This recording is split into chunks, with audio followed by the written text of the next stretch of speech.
आपको अग्रिम शुभकामना है शिवरात्रि महोत्सव की। शिवरात्रि महोत्सव बाबा मनकामेश्वर नाथ जी के दरबार में बड़ी धूमधाम से मनाया जा रहा है और इस वर्ष आगरा शहर के लिए बड़े सौभाग्य का विषय है कि यहाँ पर कॉरिडोरों की श्रृंखला में जहाँ काशी कॉरिडोर बना है, जहाँ उज्जैन में बना है कॉरिडोर, वहीं पर कहीं ना कहीं आगरा शहर में भी श्री मनकामेश्वर कॉरिडोर और श्री मनकामेश्वर मेट्रो का शुभारंभ हो चुका है। कुंभ शुरू होने से पहले जिस तरह का एक माहौल बनाया गया 144 साल का, क्या एक ऐसा लॉजिक लगाया गया? सिर्फ और सिर्फ महत्वपूर्ण बताने के लिए भाई ज़्यादा से ज़्यादा लोग वहाँ पर उपस्थित हों, क्योंकि पूर्ण कुंभ अगर बनता है तो पूर्ण कुंभ हमारे गुरु की स्थिति अवस्था में बनता है। तो ऐसी शिवरात्रि पर भी अभी कोई ना कोई कहीं ना कहीं से कोई ना कोई योग निकल कर 13 चूंकि वो अखिलेश की सरकार थी, तो अखिलेश की सरकार ने भी एक अच्छा उन्होंने प्रयास किया कुंभ को अच्छा देने का।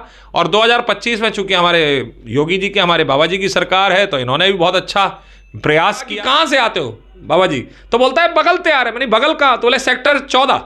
तो मैंने कहा ये सेक्टर 14 बगल में, ये तो 8 किलोमीटर है। अरे बोले 8 किलोमीटर आवो, 8 किलोमीटर जानो है गए, 8 दूनी 16 किलोमीटर वहां से चले तो खा के चले, तो जहां तक आते आते पहुंच गो। यहाँ से भंडारा खाए के जा रहे, दक्षिणा लेके जा रहे, तो वहां तक पहुंच जावे। व्यक्तिगत ऐसा लगता है कि जब हम उस घाट पर गए तो मुझे लगा क्या भारत में इतने वीवीआईपी लोग हैं, क्योंकि ऐसा लगा कि इतने सारे लोग जमा हो गए। मुझे लगा यहां पर इतने सारे वीआईपी लोग हैं। भीड़ 2 लोगों की थी, एक भीड़ थी पर्यटकों की और एक भीड़ थी श्रद्धालुओं की। सीधी सी बात है, जब हम लोग और आप लोग अपने घरों में शादियां करते हैं और वहां 500 की जगह अगर 1000 आदमी हो जाता है तो फिर रायते में भी पानी मिलाना पड़ता है। धीरेन्द्र शास्त्री जी को जब आप उस स्थान पर बैठे हो तो आपको बोलना थोड़ा सा सोच समझ करके चाहिए।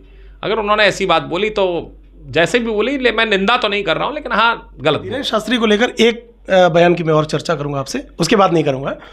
उन्होंने कहा कि इस कुंभ में जो डुबकी लगाएगा वो देश राष्ट्रवादी है और जो नहीं जाएगा वो राष्ट्रद्रोही है। अगर वो ये कह रहे हैं हिंदू नहीं है तो क्षमा कीजिए, केवल कुंभ स्नान से हिंदुत्व की मानक और मापदंड तय नहीं किए जा सकते। वर्तमान समय में यहाँ पर 8 पहर की पूजाएं होती, पूरे भारत में कहीं नहीं होती हैं। पूरे भारत में शंकर का जो स्वरूप है, जो शंकर का श्रृंगार सेवा है, जो यहाँ होता है, वो पूरे भारत में भगवान शिव की ऐसी श्रृंगार, क्योंकि यहाँ रत्नों में सुसज्जित हमारे बाबा होते हैं। नमस्कार, आप देख रहे हैं टाइम्स भारत न्यूज और मैं हूं आपके साथ नकुल तिवारी। इस वक्त आप मेरे सामने फ्रेम में जो देख रहे हैं ये किसी पहचान के मोहताज नहीं है। आगरा में महादेव के तमाम ऐसे प्राचीन मंदिर हैं जिनकी अपनी अलौकिक एक प्राचीन मान्यता है। उन्हीं सभी मान्यताओं में से एक प्रमुख मंदिर जो आगरा में है, यमुना किनारे स्थित श्री मनकामेश्वर महादेव। इस मंदिर के मुख्य महंत श्री योगेशपुरी जी महाराज इस वक्त हमारे साथ आप देख रहे हैं। इनसे हम तमाम चर्चाएं करेंगे, आगामी शिवरात्रि को लेकर भी चर्चाएं करेंगे और अभी जो वर्तमान में भी महाकुंभ चल रहा है, शिवरात्रि को आखिरी पर्व भी है। महाराज जी का पिछले 1 महीने से भी ज़्यादा के समय से उनका एक वहाँ शिविर लगा और शिविर में तमाम उनकी व्यवस्थाएं भी रहीं।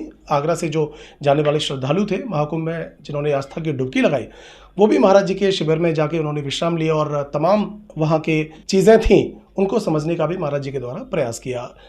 इन्हीं सभी चर्चाओं को मर्ज करते हुए पूज्य श्री महाराज जी से बात करेंगे। महाराज जी बहुत बहुत स्वागत है आपका। सादर धन्यवाद है और आपको अग्रिम शुभकामना है शिवरात्रि महोत्सव की। शिवरात्रि महोत्सव बाबा मनकामेश्वर नाथ जी के दरबार में बड़ी धूमधाम से मनाया जा रहा है और इस वर्ष आगरा शहर के लिए बड़े सौभाग्य का विषय है कि यहाँ पर कॉरिडोरों की श्रृंखला में जहाँ काशी कॉरिडोर बना है, जहाँ उज्जैन में बना है कॉरिडोर, वहीं पर कहीं ना कहीं आगरा शहर में भी श्री मनकामेश्वर कॉरिडोर और श्री मनकामेश्वर मेट्रो का शुभारंभ हो चुका है। हमारे जो है माननीय मुख्यमंत्री जी ने कॉरिडोरों की श्रृंखला में आगरा मनकामेश्वर कॉरिडोर के लिए पैसा दिया है। हालांकि राशि बड़ी अल्प थी, पहले 3 करोड़ 54 लाख रुपए थी, फिर उसको 2 करोड़ और बढ़ा करके 5 करोड़ 54 लाख रुपए किया गया है और अभी थोड़ा बहुत विकास आगरा मनकामेश्वर मंदिर के परिक्षेत्र में, परिधि के अंतर्गत में किया गया है। महाराज जी, पहला सवाल मेरा आपसे है, महाकुंभ से हम लोग शुरुआत करेंगे। महाकुंभ यानी कि 13 जनवरी से महाकुंभ का पहले पर्व से शुरुआत हुई। तमाम ऐसे जो कहेंगे सरकार के लिए माइलस्टोन सामने आए, तमाम ऐसी एक घटनाएं भी हुई जिसका जिक्र पूरे देश में हुआ।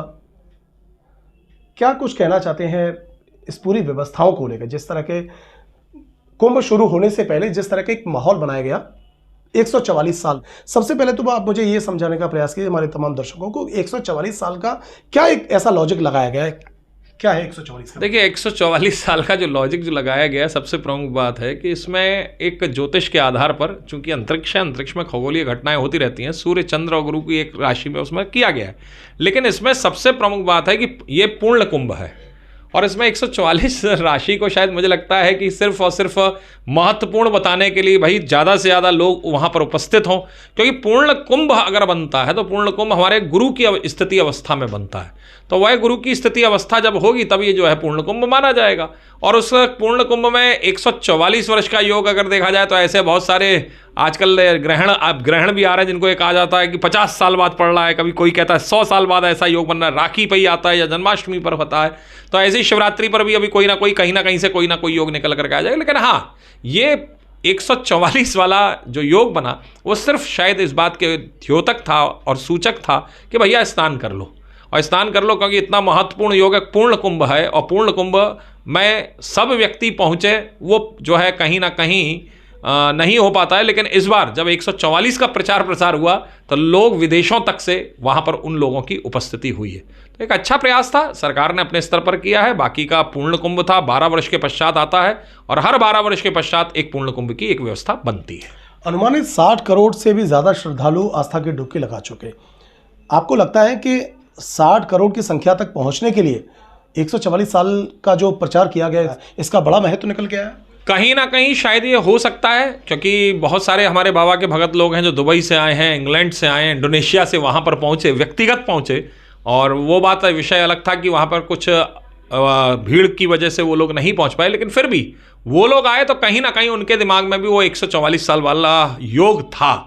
तो 144 साल ने बहुत महत्वपूर्ण योग्य जो है उसमें कहीं ना कहीं भूमिका निभाई है कि भाई चलो भाई, और कुछ नहीं तो चलो इस वर्ष हम लोग जो है कुंभ कराते हैं, पता नहीं फिर कब करने को मिले। हर 12 वर्ष में एक महाकुंभ का आयोजन किया जाता है, पूर्ण कुंभ का। 2013 में अखिलेश सरकार में भी महाकुंभ का आयोजन किया गया।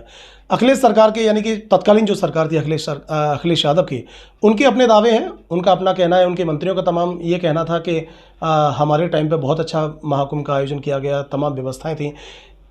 2013 के कुंभ में या पुराने कुंभों में और आज के कुंभ में क्या आप सबसे बड़ा अंतर देख रहे हैं? देखिए, सबसे बड़ा अंतर 2013 और 2025 को अगर हम लोग रखते हैं, मैं व्यक्तिगत रखता हूं, तो 2013 में इतना सोशल मीडिया नहीं था, सबसे प्रमुख बात है। 2013 में इतना डिजिटलाइज्ड इंडिया नहीं था। 2013 में इतना यूट्यूबर्स नहीं थे। 2013 में इतना वीलॉगर्स नहीं थे। 2013 में हर व्यक्ति अपनी रील नहीं बना रहा था। तो ये एक बहुत बड़ा कहीं ना कहीं एक वो हो सकता है। रही बात सुविधाओं की, तो 2013 चूंकि वो अखिलेश की सरकार थी, तो अखिलेश की सरकार ने भी एक अच्छा उन्होंने प्रयास किया कुंभ को अच्छा देने का। और 2025 में चूंकि हमारे योगी जी के, हमारे बाबा जी की सरकार है, तो इन्होंने भी बहुत अच्छा प्रयास किया है और बहुत अच्छे स्तर पर इन्होंने, बहुत ही अच्छी स्थिति में इन्होंने वहाँ पर इस कुंभ को कंडक्ट जो है कराया है। तो मेरे को नहीं लगता है कि 2013 में कोई ज़्यादा अच्छी विशेष, बहुत अच्छी चीज़ थी। 2013 भी बहुत अच्छा रहा। 2019 भी जो अर्धकुंभ रहा वो भी बहुत अच्छा रहा, क्योंकि कहीं ना कहीं पिछली गलतियों से व्यक्ति सबक लेता है। तो 2013 में 12-13 में जो हुआ वो अलग विषय था, उसमें भी कहीं ना कहीं कुछ अव्यवस्थाएं रहीं। 2019 में भी रहीं और इस वर्ष 2024-25 में ये नहीं कह रहा हूँ कि पूर्णतया व्यवस्थित कुंभ रहा, बल्कि कहीं ना कहीं अव्यवस्थाओं का दौर रहा। लेकिन हाँ, उतना अव्यवस्थाएं नहीं रही जितना 60 करोड़ की जनसंख्या 40 किलोमीटर की परिधि में सिमट करके रह गई। तो ये बहुत बड़ी उपलब्धि है योगी सरकार के लिए। इस महाकुंभ में आप सबसे बड़ी व्यवस्था क्या देखते हैं और सबसे बड़ी अव्यवस्था क्या देखते हैं? व्यवस्था के तौर पर मुझे व्यक्तिगत लगता है कि मैंने वहां पर किसी को बीड़ी सिगरेट पीते हुए नहीं देखा। ये शायद आप लोगों ने शायद नहीं जज किया होगा, लेकिन आप विश्वास नहीं मानेंगे कि मैंने वहां पर किसी को बीड़ी सिगरेट पीते हुए नहीं देखा। मैंने किसी को वहां पर शराब के नशे में नहीं देखा।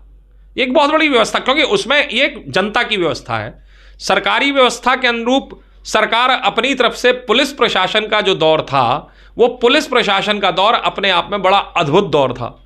ऐसा दौर जो कि हर कुंभ में बदला हुआ नजर आता है। कुंभ में पुलिस का जो रवैया है, वो पुलिस का रवैया पुलिस वाला नहीं रहता है, बल्कि बहुत ही विनम्र नागरिक बनकर के बेचारे हाथ जोड़ते हुए नजर आते हैं और ऐसी स्थिति में आते हैं कि मानो उनसे ज़्यादा मासूम, उनसे ज़्यादा बेचारा और उनसे ज़्यादा जो है भला आदमी कोई दूसरा नहीं है। ये पुलिस और ये ग्रूमिंग की गई। एक महीने मैंने मेरी चर्चा हुई वहाँ के अपने डीआईजी साहब से, वहाँ के एडीजी से और वहाँ के अपने एडमिनिस्ट्रेशन डिपार्टमेंट में। उन लोगों ने कहा हमने 1 से 1.5 महीने हमने पुलिस को ग्रूमिंग किया है केवल इस बात के लिए कि भाई आप जो है यहाँ आने वाले किसी भी व्यक्ति से ऊंची आवाज़ में नहीं बोलेंगे। तो ये व्यवस्था थी। बाकी की अव्यवस्था के तौर पर चूंकि नए लोगों को कुंभ दिया गया, मैं व्यक्तिगत कह रहा हूँ कि वहाँ पर जो लोग थे वो युवा थे और युवाओं के पास में इतना अनुभव नहीं था, और लेकिन फिर भी उन युवाओं ने, जैसे कि हमारे एसडीएम थे और वो एसडीएम जो थे मिस्टर ज्ञान प्रकाश यादव जी, उन्होंने सेक्टर उन्होंने बहुत अच्छा संभाला। लेकिन चूंकि उनके पास में उस क्षेत्र का अनुभव नहीं था और अनुभवहीनता के बाद में भी उन्होंने इतनी अच्छी व्यवस्थाएं रखी, ये बहुत बड़ी चीज़ बनती है। जैसे कि हमारे पुलिस चौकी का वहाँ पर नीरज तिवारी जी थे, उन्होंने बहुत अच्छी व्यवस्थाएं बनाई। उन्होंने अपने आप व्यक्तिगत तौर पर उन्होंने व्यवस्था करने का प्रयास किया। और फिर सीधी सी बात है, जब हम लोग और आप लोग अपने घरों में शादियां करते हैं और वहाँ 500 की जगह अगर 1000 आदमी हो जाता है तो फिर रायते में भी पानी मिलाना पड़ता है। तो कहीं ना कहीं अगर अव्यवस्थाएं रही हैं तो व्यवस्था बहुत रही, और व्यवस्था में अगर अव्यवस्था होती है और जो अव्यवस्था भी हुई तो मुझे व्यक्तिगत लगता है कि वो कहीं ना कहीं एक तारतम्यता का अभाव था, संवादहीनता थी, कहीं ना कहीं आपस में एक सामंजस्यता का अभाव था, चाहे वो जनता का हो, चाहे वो शासन का हो, चाहे वो प्रशासन का हो। महंत जी, पुराने कुंभ से लेकर और आज के कुंभ में यानी कि 12 साल का ये जो दौर चलता है पैरेलल, अभी विपक्षी पार्टियों के द्वारा या तमाम विपक्षी नेताओं के द्वारा ये भी कहा जा रहा है कि इस बार जो महाकुंभ लगा है, चूंकि इस महाकुंभ को विपक्षी पार्टियां एक वीआईपी महाकुंभ में इसकी तुलना कर रही हैं। क्या आप सहमत हैं इस बात से? देखिए, विपक्ष होता ही इसलिए है कि वो थोड़ा बहुत तो कहीं ना कहीं नैन अपना नुक्स वगैरह निकाल सके, कहीं ना कहीं किंतु परंतु इफ एंड बट कर सके। रही बात वीआईपी उसकी, तो वीआईपी के लिए आप ये मान के चलिए कि जब 144 वर्ष की बात की गई है तो वहाँ पर स्टीव जॉब्स की पत्नी भी आ रही है, उसको भी हमको व्यवस्था देनी है। उसके बाद में वहाँ पर अंबानी, अडानी ये लोग भी आ रहे हैं, कुंभ नहाने जा रहे हैं, उनके लिए भी करना है। और ये बात ऐसा नहीं है कि केवल इसी कुंभ में हुआ है, 2025 में, ये 2019 में भी हुआ था, ये 2012 और 13 में भी हुआ है। जब जहाँ पर जो बात होती है वो सारी व्यवस्थाएं कहीं ना कहीं वीआईपी कल्चर उसमें हावी होता है। इस बार सरकार ने थोड़ा सा ये प्रयास किया कि एक जो कुंभ के एरिया को उन्होंने बांट दिया। उन्होंने क्या किया कि उन्होंने 20 सेक्टर तक, मतलब 14, 15, 16, 17, 18, 19, 20, ये 20 सेक्टर उन्होंने जो गंगा के पास में थे, संगम तट पर थे, वो उन्होंने जो है एक तौर पर सन्यासियों के लिए, संतों के लिए, महात्माओं के लिए, मंडलेश्वरों के लिए, हम जैसे लोगों के लिए उन्होंने रखा। इसके आगे का 21, 22, 23, 24, 25, 26, 27 सेक्टर उन्होंने अरेल पर उन्होंने कमर्शलाइज, उन्होंने एक सिटी डेवलप करी और वहां पर वीवीआईपी लोगों को रखा। तो अगर मैं ये कहूं कि गंगा, और ये गंगा के इस पार और उस पार वाला खेल था, तो 2025 में जो कुंभ जो लगा है, ये वीआईपी लोग अरेल चले गए। इससे हम लोगों को, साधु संतों की कहीं कोई व्यवस्था नहीं, थोड़ी बहुत तो हर जगह रहती है, मैं स्पष्ट कहूँ तो बहुत सारी चीज़ों में अव्यवस्था रही। और सबसे प्रमुख बात है कि लोकल वहाँ पर जो लोग थे, जो लोकल वहाँ का संभाल सकते थे इस कुंभ को, जैसे कि अपना टेंट वगैरह की व्यवस्था थी, उसको एक लल्लू एंड सन्स करके हैं, वो संभाल सकते थे। लेकिन शायद मुझे व्यक्तिगत ऐसा लगता है कि प्रशासन या शासन का उनके साथ में तारतम्य नहीं बना और बाहर से लोगों का बहुत ज़्यादा कहीं ना कहीं इन्वॉल्वमेंट हुआ, तो उसकी वजह से कुंभ का वो भव्य परिवेश नहीं आ पाया जो आना चाहिए था। रही बात वीआईपी की, तो वही वीआईपी के लिए तो सब लोगों ने अपने अपने कैंप लगाए थे। इनकम टैक्स का अपना कैंप लगा हुआ था, जीएसटी वालों का अपना कैंप लगा हुआ था, बैंक्स वालों का अपना कैंप लगा हुआ, सेना के लोगों ने अपना कैंप लगाया था कि भाई अगर सेना के कुछ लोग आते हैं, वीवीआईपी लोग आते हैं तो हम उनको सुविधा देंगे। तो वहाँ पर जब मैं व्यक्तिगत बात कहूँ तो मुझे व्यक्तिगत ऐसा लगता है कि जब हम उस घाट पर गए तो मुझे लगा क्या भारत में इतने वीवीआईपी लोग हैं, क्योंकि ऐसा लगा कि इतने सारे लोग जमा हो गए, मुझे लगा यहाँ पर इतने सारे वीआईपी लोग हैं। तो वीआईपी अगर एक हो जाए तो बाकी के रिश्तेदार तो उसके अपने आप सभी वीआईपी हो जाते हैं। तो फिर भी सरकार ने अपनी तरफ से भरकस प्रयास किया है। और रही बात वीआईपी कल्चर की, तो ये तो चाहे अखिलेश जी की सरकार हो, चाहे योगी जी की सरकार हो, चाहे किसी की सरकार हो, कांग्रेस की भी अगर सरकार होती तो वो भी वीआईपी कल्चर को वो उससे बच नहीं सकते हैं। इसका मतलब आप ये कहना चाहते हैं कि सरकार कोई सी भी हो, लेकिन वीआईपी कल्चर हावी रहता है हर बार। बिल्कुल सदैव, और केवल कुंभ में हावी नहीं रहता है साहब, बल्कि ये हर कार्यक्रम में वीआईपी कल्चर हावी रहता है। आगरा में ताजमहल है, मेरी गाड़ी नहीं जाती, ताजगंज में रहने वाले लोगों की गाड़ियां नहीं जाती, प्रसव जो हैं, जो बेचारी डिलीवरी महिलाएं जिनकी डिलीवरी होनी है, उनके लिए मेडिकल की सुविधा नहीं है। लेकिन अगर कोई वीआईपी आ जाए तो गाड़ी अंदर तक जाती है, ताजमहल के गेट तक जाती है। तो जरा विचार कीजिए कि ये तो सरकारी महकमे में अगर सरकार जिसकी होगी और जिससे सरकार को फायदा होगा तो उसके लिए तो वीआईपी कल्चर रहेगा। धार्मिक क्षेत्र में वीआईपी कल्चर होना ठीक है, उसमें परेशानी क्या है? धार्मिक क्षेत्र में अगर वीआईपी कल्चर है तो उसमें परेशानी क्या है? सीधी सी बात है भाई, हम लोग अगर वहां बैठे हुए, मैं व्यक्तिगत कह रहा हूं, मैं अगर वहां बैठा हूं, मैंने लंबा चौड़ा कैंप लगाया है, अब उस लंबे चौड़े कैंप में किसी व्यक्ति विशेष ने मुझे सहयोग विशेष राशि का किया है, विशेष रूप से उसने मुझे सहयोग किया है, तो मुझे उसको कुछ विशेष सुविधाएं तो देनी पड़ेंगी। इसमें धार्मिक क्षेत्र से कोई यहां पर कोई किंतु परंतु नहीं होता है। धार्मिक क्षेत्र से अभिप्राय यह है कि हां, अगर मैं कोई यज्ञ मंडप में जहां केवल ब्राह्मण जा रहे हैं और मैं उसको वहां बैठा दूं, ये वीआईपी कल्चर होता है, और वो हमारे धर्मशास्त्र से विपरीत नहीं जाएगा। जहां तक हमारे धर्मशास्त्रों की एक मर्यादा बनी हुई है, अगर धर्म क्षेत्र में उसमें भी अगर वीआईपी कल्चर वहां तक नहीं जा रहा है जहां तक हमारी मर्यादाएं हैं। अगर मैं, जैसे कि व्यक्तिगत मैं अपनी बात करूं, हम लोग मंडप वगैरह बनाते हैं, तो मंडप वगैरह में यज्ञ वगैरह करवाते हैं, तो उसमें हम केवल ब्राह्मणों का ही प्रवेश कर रखते हैं। अब उसमें कोई ये आकर के मेरा यजमान कहेगा नहीं साहब मैं बैठूंगा, तो उसको प्रवेश नहीं है। तो इट मीन्स कि वो वीआईपी कल्चर एक सीमा तक है, उस सीमा के अंदर अगर आप उसका अतिक्रमण करेंगे तो हम उसको नहीं होने देते हैं, प्रयास करते हैं।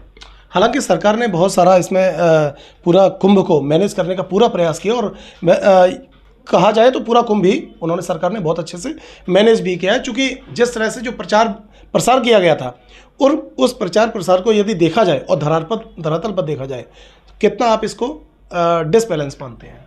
देखिए, सरकार ने तो अपनी तरफ से 100 नहीं बल्कि 200% का उन्होंने कहा है।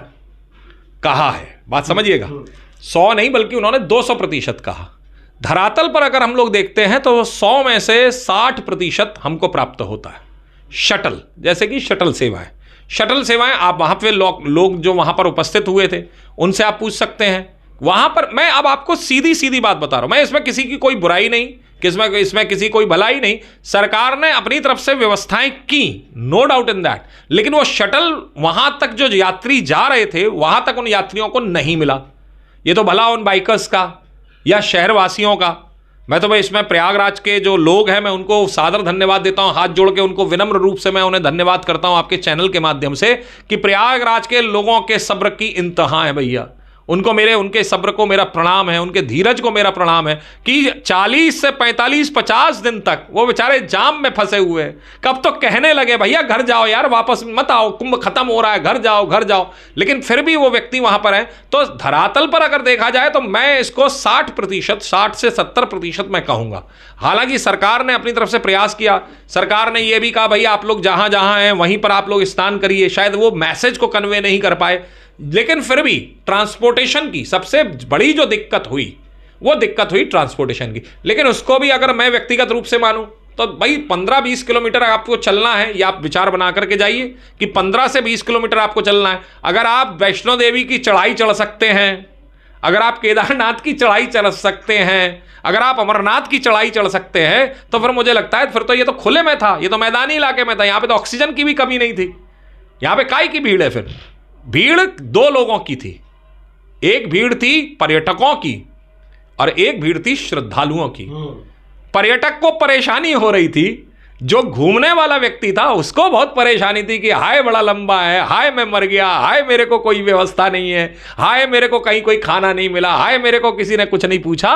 लेकिन जो श्रद्धालु था वो चलता चला जा रहा था, वो कह रहा था कितने, अरे दिन भर से चलते चले आ रहे। मैंने एक से पूछा, मैंने कहाँ से आ रहे हो? तो उसने कहा भैया बगलते आ रहा हूँ। हाँ, वो बोला बगलते आ रहा हूँ। मैंने एक संत जी आए, मैंने वीडियो भी डाला अपने इंस्टा पे, मैंने उनसे कहा कि कहाँ से आते हो बाबा जी? तो बोलता है बगलते आ रहे। मैंने बगल कहाँ? तो बोले सेक्टर 8। मैंने ये 8 सेक्टर बगल में नहीं, सेक्टर 14। तो मैंने कहा ये सेक्टर 14 बगल में, ये तो 8 किलोमीटर है। अरे बोले 8 किलोमीटर आवो, 8 किलोमीटर जानो। है गए 8 दूनी 16 किलोमीटर वहां से चले तो खा के चले तो जहां तक आते आते पहुंच गो, और यहाँ ते भंडारा खाए के जा रहे, दक्षिणा लेके जा रहे तो वहां तक पहुंच जावेगो। और बोले महाराज ये तो चलते चलते चले तो कसरत हो गए। तो कहने का अभिप्राय सिर्फ यही है कि जो पर्यटक था उसके लिए तो सुविधाओं का अभाव था, लेकिन जो श्रद्धालु था उसके लिए कहीं कोई असुविधा नहीं थी, कोई जो है सुविधा की कमी नहीं थी। जहां बैठ जाए वहीं भोजन की व्यवस्था है, जहां लेट जाए वहीं पर व्यवस्था है। तो ऐसी व्यवस्थाओं के अंतर्गत में कुंभ हो रहा है, अभी भी चल रहा है, ये बहुत बड़ी बात है। महाराज जी 29 तारीख को यानी कि मौनी अमावस्या को स्टैम्पेड जो हुआ उसका प्रमुख कारण आप क्या देखते हैं? क्योंकि तमाम तरह की खबरें हैं कि वहाँ पर कुछ रूमर फैला गया या जो भी है, आप अपनी नज़रिए से आपको क्या, क्योंकि आपका वहाँ पर शिविर भी लगा है तो आपने पूरा वो वहाँ का नज़ारा देखा हुआ है। मैं 1 बजे हम लोग रात्रि को हम लोग निकल चुके थे, रात्रि को मतलब 12 बजे हम लोग अखाड़े के लिए निकले थे। 1 बजे हम लोगों को रोका गया, जहाँ पर सेक्टर 8 के आसपास में हमको रोका गया। 8 था हम लोगों का सेक्टर, क्योंकि 22 नंबर पुल से हम लोग नहीं जा पा रहे थे, तो हमें 8 नंबर पर सेक्टर पर रोका गया रात 1 बजे। उस समय लगभग 1 बज रहा था, 1 सवा बजे हमारे पास में सूचना आ चुकी थी कि कुछ हुआ है। और पुलिस वालों ने हमसे कहा, बोले महाराज जी अब आप वापस हो जाइए, क्योंकि अब हमें नहीं लगता कि अमृत स्नान होगा। तो उसके बाद में हम लोग लौट करके भी आए, हालांकि हमारी बड़ी झड़प भी हुई कि भाई तुम हमें रोक रहे हो। लेकिन जब हम लौट करके आए, जब हमने खबरें सुनी, तो उन खबरों से एक व्यक्तिगत मुझे ये लगा कि एक तारतम्यता का अभाव था। एक सामंजस्यता जो होनी चाहिए प्रशासन की, शासन की और जनता की, इसमें सबसे बड़ी गलती है जनता की, उससे भी बड़ी गलती है प्रशासन की। अगर मैं कहूँ तो प्रशासन और शासन ने वहाँ भीड़ ही इकट्ठा क्यों होने दिया, जब आपको पता था कि 29 तारीख को मौनी अमावस्या है, वहाँ पर सारी व्यवस्था होनी है, तो आप वहाँ पर पब्लिक को क्यों पहुँचने दे रहे हैं? सरकार ने अपनी तरफ से पूरी व्यवस्था की है, शासन ने पूरी, लेकिन कहीं ना कहीं जो मैं कहूंगा कि पब्लिक ये कह रही थी कि हमें संगम ही जाना है, हम वहीं जाएंगे। अरे भाई, संगम तो पूरा परिक्षेत्र है, और भौगोलिक संरचना के आधार पर संगम केवल वो नहीं है जहां से गंगा, जमुना और सरस्वती निकलती है, बल्कि संगम को, और आप ये कहें कि साहब आज 60 करोड़ या 80 करोड़ आदमी पहुंचा है, तो आप सोचिए त्रेता युग में क्या होता होगा, द्वापर युग में क्या होगा, और सतयुग में जब ये कुंभ लगता होगा तो 33 करोड़ तो हमारे देवता हैं जो पहुंचते होंगे, उसके बाद में ऋषि मुनि लोग पहुंचते होंगे, उसके बाद में राजा अपनी प्रजाओं को लेकर के पहुंचते होंगे। तो उस समय तो अरबों की संख्या में व्यक्ति पहुंचता था, और अगर अरबों की संख्या में व्यक्ति पहुंचता था उनका क्या होता था। इसलिए हमारे धर्मशास्त्रों ने एक सूत्र दे दिया कि 5 कोस की स्थिति भौगोलिक संरचना के अंतर्गत में, अर्थात 1 कोस होता है 3 किलोमीटर और 5 या 15, तो 15 किलोमीटर की संरचना के अंतर्गत में पूरा संगम क्षेत्र है। तो लोगों तक ये मैसेज कन्वे नहीं हो पाया, वो वहीं जा रहे थे जहां संगम तट वो मान रहे थे। जबकि हमारा व्यक्तिगत मानना है कि अगर मैं 8 किलोमीटर दूर था तो मेरे लिए संगम क्षेत्र वही है, मैंने वहीं स्नान किया, मैं संगम नहीं गया, मैंने वहीं स्नान किया। तो ये कहीं ना कहीं अभाव रहा लोगों में जानकारी का। दूसरा सूत्र है कि लोग अनुशासित नहीं थे, लोग भीड़ पर भीड़, जमा पे जमा होते चले जा रहे। अरे भाई अपने आप आगे बढ़िए। तीसरा, प्रशासन उस चीज को जो है कहीं ना कहीं सहन नहीं कर पाया, वो कहीं उस जो भीड़ बढ़ी उस भीड़ के दबाव को सहन नहीं कर पाया, और वो कहीं ना कहीं दुर्घटना हुई। हालांकि उस दुर्घटना में जो लोग गए उनके लिए तो बाबा मनकामेश्वर जी से, माँ गंगा से, माँ यमुना से, सरस्वती से, प्रयागराज सरकार से यही प्रार्थना है कि बाबा उनको आशीर्वाद दें, उनको अपने शरण में लें। लेकिन फिर भी ये तारतम्यता का, सामंजस्यता का और संवादहीनता का एक कारण रहा, जिसके कारण से ये दुर्घटना घटित हुई। उस घटना में जो लोग मृत्यु को प्राप्त हुए, धीरेन्द्र शास्त्री ने उनको मोक्ष कह दिया कि उनको मोक्ष मिला है। उधर ज्योतिष पीठ के शंकराचार्य जी ने कहा है कि अगर इसी तरह अगर मोक्ष मिलना है तो आप भी आ जाइए, हम आपको मोक्ष दिला देते हैं। आप मानते हैं कि इस तरह से मृत्यु क्या मोक्ष प्रदान करती है? देखिए, शंकराचार्य जी हैं, हमारे बड़े हैं, और मेरे शिविर में भी स्वयं व्यक्तिगत पधारे। अभी मुक्तेश्वरानंद जी की बात आप कर रहे हैं तो वो बहुत ही बेबाक बोल हैं उनके, और वो कुछ भी कहने में संकोच नहीं करते हैं, किंतु परंतु नहीं करते हैं। और धीरेन्द्र शास्त्री जी ने को तो पहला सूत्र है कि उनको इस तरीके की वार्ता नहीं बोलनी चाहिए थी। अगर वो कह रहे हैं मोक्ष हुआ, तो मोक्ष ये कहीं ना कहीं जिसके घर में कोई मर गया है तो वो भी यही कहेगा कि भाई तुम भी आ जाओ, तुम भी आकर के मोक्ष ले लो, ऐसा मोक्ष चाहिए तो। लेकिन दूसरा सूत्र है कि महर्षि जी ने जो कहा, उन्होंने भी उस बात का उत्तर प्रत्युत्तर दिया है। लेकिन मैं इसमें एक ही बात कहूँगा कि प्रयागराज की भूमि, उस प्रयागराज की भूमि पर एक विषय ये भी उठा था कि क्या अकाल मृत्यु हुई क्या उन लोगों की। एक विषय ये भी उठा कि अकाल, जो भीड़ में मरे, भगदड़ में मरे, क्या वो लोग अकाल मृत्यु को प्राप्त हुए। तो हमारे यहाँ पर कुछ व्यवस्थाएं ऐसी रहती हैं, जैसे कुरुक्षेत्र में युद्ध हुआ, तो युद्ध जब हुआ तो कुरुक्षेत्र की भूमि का चयन हुआ, और चयन हुआ तो उसमें ही हमारे यहाँ कहा जाता है कोई युद्ध में मर जाए, दुर्घटना में मर जाए तो वो उसकी अकाल मृत्यु होती है। लेकिन भगवान श्री कृष्ण श्रीमद् भगवद गीता में स्पष्ट कहते हैं अर्जुन को कि हतो वा प्राप्स्यसि स्वर्गम जित्वा वा भोक्ष्यसे महीम्। अगर तू मर गया तो स्वर्ग को प्राप्त होगा, जीता रहा तो ये जीवन का पूरा वैभव भोगेगा। तो उसी प्रकार से ये भूमि का प्रभाव और उस समय नक्षत्र का प्रभाव, तो हम इसको अकाल मृत्यु तो नहीं कह सकते हैं कि अकाल मृत्यु को प्राप्त हुए। लेकिन हाँ, भगवान से, बाबा से यही प्रार्थना है कि भैया जिनके लोग चले गए, जिन लोगों को ऐसी मृत्यु प्राप्त हुई है, तो भैया उनके लिए तो यही है प्रार्थना कि बाबा मनकामेश्वरनाथ जी, माँ गंगा, माँ यमुना, माँ सरस्वती, प्रयागराज सरकार उनको अपनी शरण दें और उनके घर वालों को सांत्वना दें और वो इस वियोग से बाहर निकल करके आए। इसका मतलब धीरेन्द्र शास्त्री के बयान की आप निंदा करते हैं? मैं निंदा नहीं कर रहा हूं, लेकिन हाँ, उनको ये सोच समझ करके बात करनी चाहिए धीरेन्द्र शास्त्री जी को। हालांकि मैं बहुत छोटा आदमी हूँ, वो बहुत बड़े व्यक्ति हैं, उनके पास में लाखों करोड़ों की जनता है, मेरे पास में हजारों की संख्या भी नहीं है। लेकिन हाँ, धीरेन्द्र शास्त्री जी को जब आप उस मुकाम पर बैठे हो, उस स्थान पर बैठे हो, तो आपको बोलना थोड़ा सा सोच समझ करके चाहिए। अगर उन्होंने ऐसी बात बोली तो जैसे भी बोली, मैं निंदा तो नहीं कर रहा हूँ, लेकिन हाँ, गलत बोला उन्होंने। गलत बोला जी, उन्होंने गलत बोला ये कि भाई मोक्ष प्राप्त, आप मोक्ष नहीं बल्कि आप उनके लिए कह सकते थे कि भाई नहीं भाई गलत हुआ है। और वो गलत कैसे कहें कि गलत हुआ है? अगर गलत हुआ तो सरकार कटघरे में आ रही है, समस्या ये है। लेकिन सरकार किसी भी प्रकार से, सरकार ने अपनी तरफ से जो दे सकती थी उसने देने का प्रयास किया है। सरकार ने पूरा प्रयास किया, सरकार ने पूरा प्रयास किया, शासन ने पूरा प्रयास किया।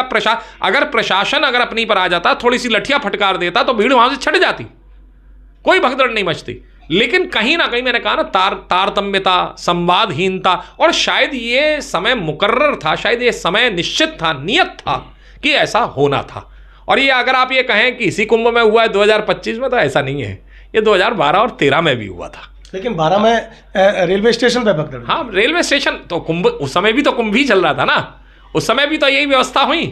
तो ये एक प्रकार से ये कहा जाए कि अव्यवस्था में अवस्था हो ही जाती है। आप जितनी भी कोशिश करिए, आप ये सोचिए कि 40 से 50 किलोमीटर के दायरे में एक नया शहर बसाना, उस नए शहर में 60 से 70-80 जो है करोड़ों लोगों को निकाल देना, सकुशल निकाल देना, ये एक सरकार के लिए बहुत बड़ा चैलेंजिंग। आप ये सोचिए कि मैंने कहा ना अभी कि हमारे घर में शादी हो, 500 लोगों का हलवाई को नया, और इसी समय 1500 आदमी आ जाए या 1000 आदमी आ जाए, तो हमारे हाथ पर फूल जाते हैं। हलवाई आ जाता है हमारे पास, अरे पत्तल बढ़ गई, प्लेटें बढ़ गई, तो हम लोग क्या करते हैं? हम कहते भाई रायते में पानी मिला दे।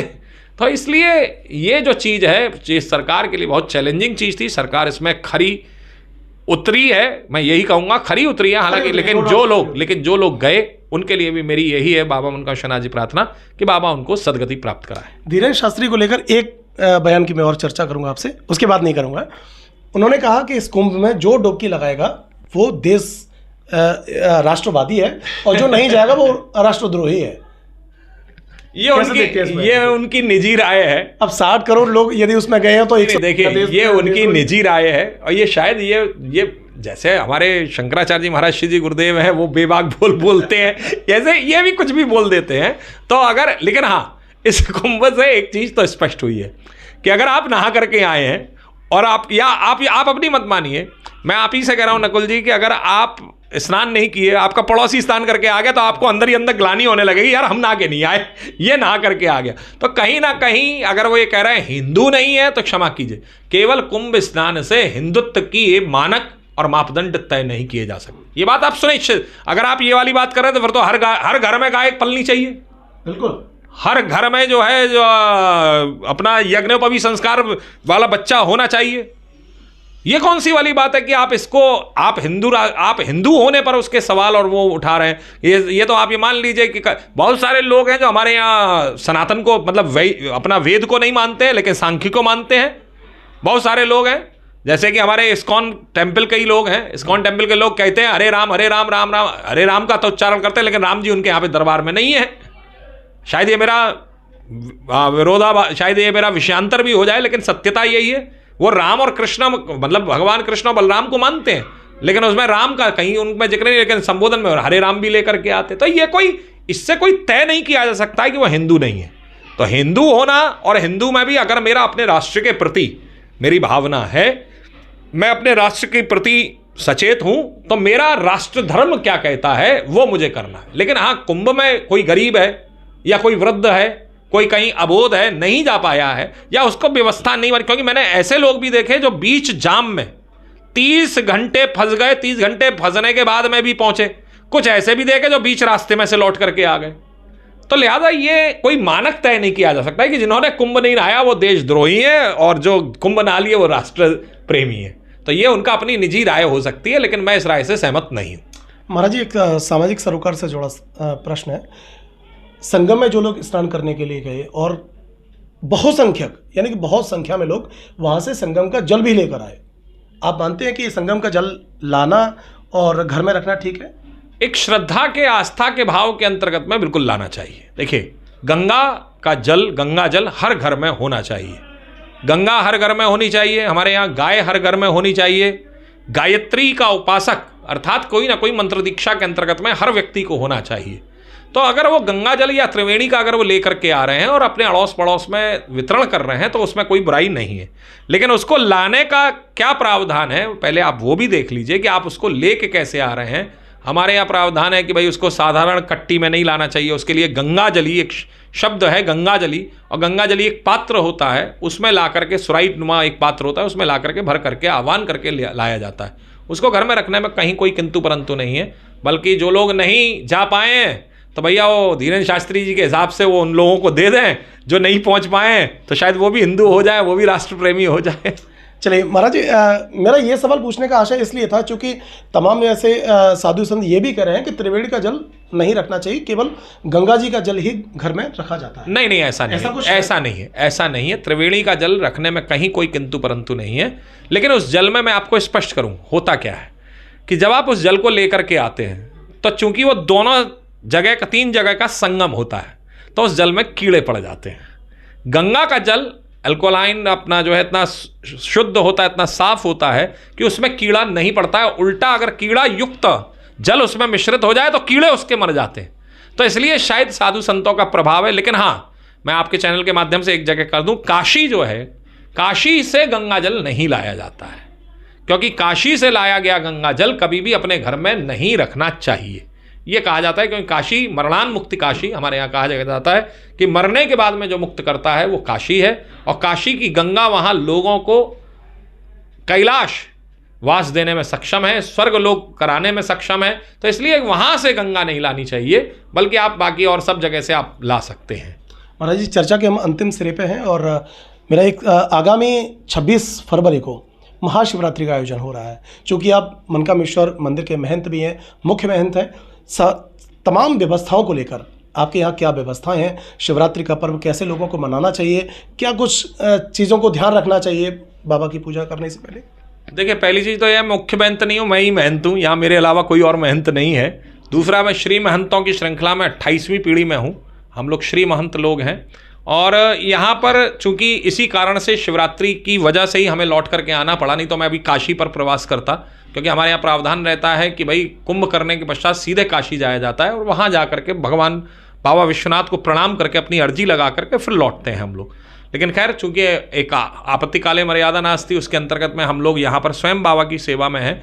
तो 26 तारीख को जो शिवरात्रि पड़ रही है, शिवरात्रि हम लोगों के यहाँ पर शाम 6 बजे से पूजाएँ सेवाएँ प्रारंभ होंगी, जो कि दूसरे दिन 27 तारीख की सुबह 7 बजे तक चलेंगी। और इसमें हम लोग 5 प्रहर की पूजाएं करते हैं और सब जगह पर 4 प्रहर की होती हैं। 4 प्रहर की में 4 रुद्राभिषेक होते हैं, 4 बार उनका जो है षोडशोप अंग अपना सांगोपांग षोडशोपचार से पूजन विधि अर्चन वंदन होता है भगवान शिव का। लेकिन हमारे यहाँ पर शिव महोत्सव के रूप में, शिव विवाह महोत्सव के रूप में इसको मनाया जाता है। और शिव विवाह महोत्सव के रूप में एक शिव और शिवा इन दोनों के मिलन के स्वरूप में इसको हम लोग रखते हैं। बाबा हमारे सहरा भी धारण करते हैं और हम उस परिधि में पहुंचते हैं। ये काशी में भी बहुत जोरदार तरीके से मनाया जाता है। तो ये पूरा पर्व होता है। इसमें भगवान शंकर का जो है पहली जो सेवा रहती है उसको हम लोग जो है बारात की निकासी के रूप में रखते हैं। दूसरी सेवा जो होती है वो हिमाचल के द्वार पर होती है। तीसरी भयंकर स्वरूप है। चौथा दूल्हा स्वरूप है भगवान दुल्हा बनते हैं, और 5वां जो है वो विदाई स्वरूप में है। तो विदाई स्वरूप में जो होता है वो होली प्रारंभ हो जाती है। तो 27 तारीख से मनकामेश्वर मठ में यहाँ पर होली प्रारंभ हो जाएगी। एक अनुरोध मैं आपके चैनल के माध्यम से अवश्य करना चाहूँगा कि भैया आप लोग मनकामेश्वर मंदिर आते हैं, बहुत अच्छी बात है, लेकिन अगर हो सके तो आपके क्षेत्र का जो आसपास का, आपके मोहल्ले का जो पास का मंदिर है, आपके अपार्टमेंट में जो मंदिर है, आपके कॉलोनी में जो मंदिर है, आपके जहाँ कहीं भी आप रह रहे हैं वहाँ के पास का जो मंदिर है, आप वहाँ पर पूरी रात्रि व्यतीत करिए, कम से कम अगर हो सके, क्योंकि वो आपके क्षेत्र का क्षेत्राधिकारी है।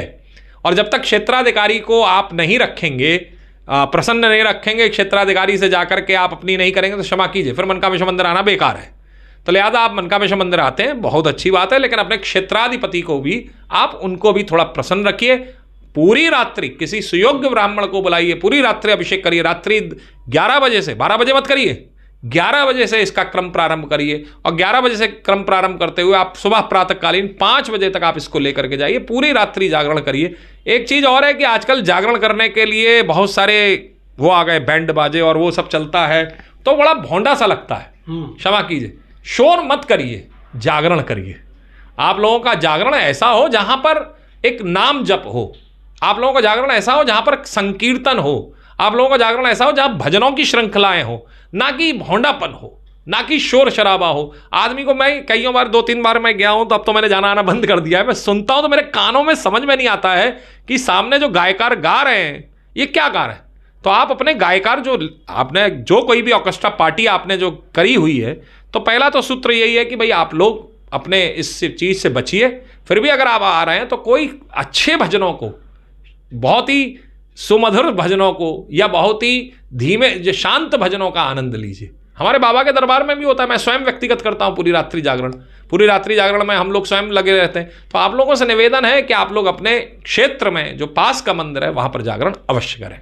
महाराज जी, मेरा एक आखिरी सवाल है, जो सबसे पहला मेरा सवाल होना चाहिए था। मनकामेश्वर मंदिर का जो इतिहास है, जो मैं समझता हूँ वो ये है कि जब भगवान महादेव गोकुल जा रहे थे भगवान श्री कृष्ण के दर्शन के लिए, तब यहाँ पर ऐसा कुछ घटनाक्रम है उनका, तो आप थोड़ा सा बताने का कष्ट करिए। बाबा मनकामेश्वर नाथ जी की जो स्थली है, ये हम लोग नगर देव के रूप में पूजित होते हैं, और भगवान शंकर का नगर, अगर हम शिव की नगरी कहें तो ये कोई अतिशयोक्ति अलंकार नहीं है। उत्तर दक्षिण पूर्व पश्चिम 4 दिशाएं, चारों दिशाओं के बिल्कुल अंतिम छोर पर, अब तो खैर बहुत बसावट हो गई, अब तो कैलाश से आगे भी आगरा चला गया है। पहले कैलाश बिल्कुल आखिरी छोर होता था, और उस छोर होने के कारण से वहां तक कोई नहीं था, तो चारों सीमाएं रक्षित थी, और मध्य में बाबा मनकामेश्वर नाथ। तो अर्थात 5 श्री विग्रह, 5 शिवलिंग यहाँ पर विराजमान थे। भगवान शंकर 5 के साथ में, अब शिव की नगरी के रूप में अगर हम कहें तो शिव के उपस्थित होने मात्र से मान्यता होगी नहीं, बल्कि जैसे यहाँ पर 5 शिवलिंग हैं, 5 भगवान शंकर के स्वरूप हैं, उसी प्रकार से 5 भैरव भी यहाँ विराजमान हैं। तो उनके कारण से ये भगवान शिव की नगरी है। और यहाँ पर भगवान शंकर, जब अपना द्वापर युग में भगवान श्री कृष्ण का जन्मोत्सव मनाया जा रहा था, जन्म हुआ, उस समय भगवान शंकर कैलाश से चल करके यहाँ पर ब्रज को गए, तो उन्होंने यहाँ रात्रि पड़ाव लिया। यही मनकामेश्वर नाथ जी का जो बाबा का दरबार है, वहीं पर एक शिवलिंग, वहीं पर उन्होंने पड़ाव लिया। फिर ब्रज में गए, वहाँ पे मैया यशोदा ने बड़े मिन्नतों के बाद में, जब भगवान रोए हैं, तो भगवान शंकर को दर्शन कराया है। जब लौट करके आए तो उन्होंने पुनः उसी जगह पर अपना स्थान ग्रहण करा और एक शिवलिंग की स्थापना की, क्योंकि वह स्थल और स्थान भगवान शंकर के ठहरने मात्र से शुद्ध और पवित्र और सिद्ध हो गया था। तो भगवान शंकर को लगा कहीं ऐसा ना हो कि कालांतर में इस जगह का दुरुपयोग हो, व्यक्ति जो है इसको मान्यता ना समझ पाए, इसकी शक्ति को ना समझ पाए। तो भगवान शंकर ने एक शिवलिंग की स्थापना। वह शिवलिंग हमको आज से 27 पीढ़ी पूर्व, जैसे कि मैंने कहा कि मैं श्री महंतों की श्रृंखला में 28वीं पीढ़ी में हूँ, तो 27 पीढ़ी पूर्व महाराज श्री जी गुरुदेव हमारे महर्षि श्री सूर्य नारायणपुरी जी महाराज श्री जी ने यहाँ पर उपस्थित हुए। बाबा ने अपनी सेवाएं सौंपी, और सौंप करके बाबा ने उनको आदेश दिया कि तुम यहीं पर मेरी सेवाएं करो। वर्तमान समय में यहाँ पर 8 पहर की पूजाएं होती, पूरे भारत में कहीं नहीं होती हैं। पूरे भारत में शंकर का जो स्वरूप है, जो शंकर का श्रृंगार सेवा है, जो यहाँ होता है, वो पूरे भारत में भगवान शिव की ऐसी श्रृंगार, क्योंकि यहाँ रत्नों में सुसज्जित हमारे बाबा होते हैं। यहाँ बाबा का स्वरूप भयानक, विकराल और वैसा डरावना नहीं होता, रुद्राक्ष नहीं, भस्म नहीं, बल्कि यहाँ पर भगवान शंकर सोने का त्रिपुंड धारण करते हैं, नाक में हीरे की बुलाक होती है, ठोड़ी पर हीरा होता है, भगवान कंठे की माला नवरत्न कंठा धारण करते हैं।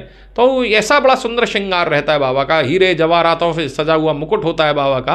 तो ऐसा दर्शन पूरे भारत में कहीं नहीं होता। 8 पहर, दिन के 8 पहर की 8 पूजाओं का क्रम रहता है।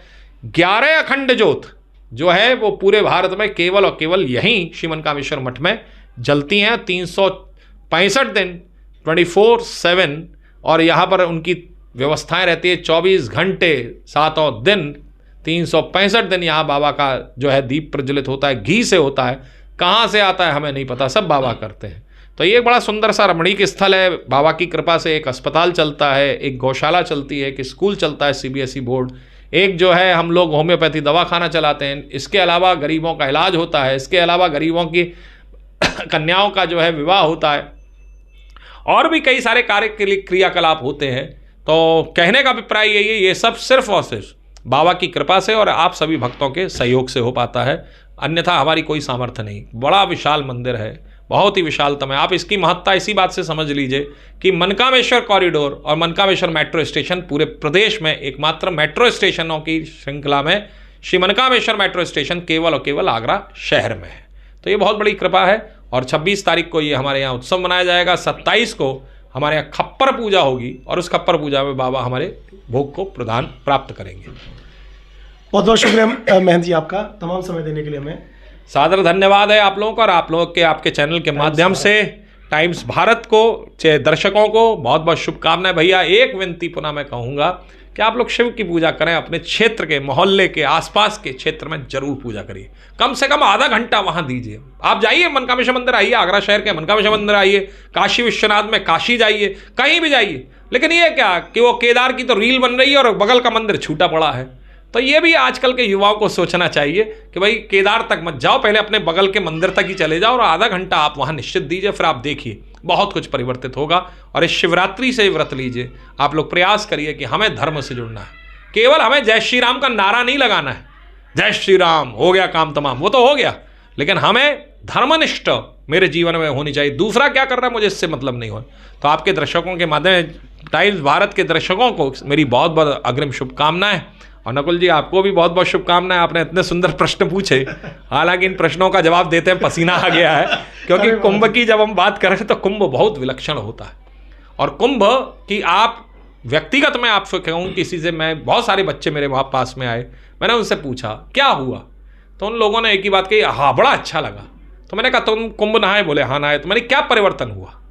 तो परिवर्तन का कोई जवाब नहीं था। तो बोले परिवर्तन क्या होना है? मैंने क्यों नहीं होना चाहिए? अगर आप एक अच्छे स्कूल में पढ़ते हैं तो आपके अच्छा स्कूल अगर वो है तो आपको संस्कार देता है। आप अगर अच्छे परिवार में रहते हैं तो आपका अच्छा परिवार आपको संस्कार देता है। ऐसे अगर आप कुंभ नहा के जा रहे हैं 144 साल बाद वाला कुंभ अगर आप नहाने जा रहे हैं तो ये भी कुछ ना कुछ परिवर्तन करना चाहिए। और वो परिवर्तन यही है कि आप लोग अपने बड़ों को मान सम्मान दें, माता पिता के पैर छुएं, छोटों को स्नेह दें, लड़कियों के प्रति थोड़ी दृष्टि थोड़ी अच्छी रखें, और यही सोचें कि हर लड़की मेरी बहन है, थोड़ा सा ये रखें, और फिर देखिए समाज अपने आप परिवर्तित हो जाएगा।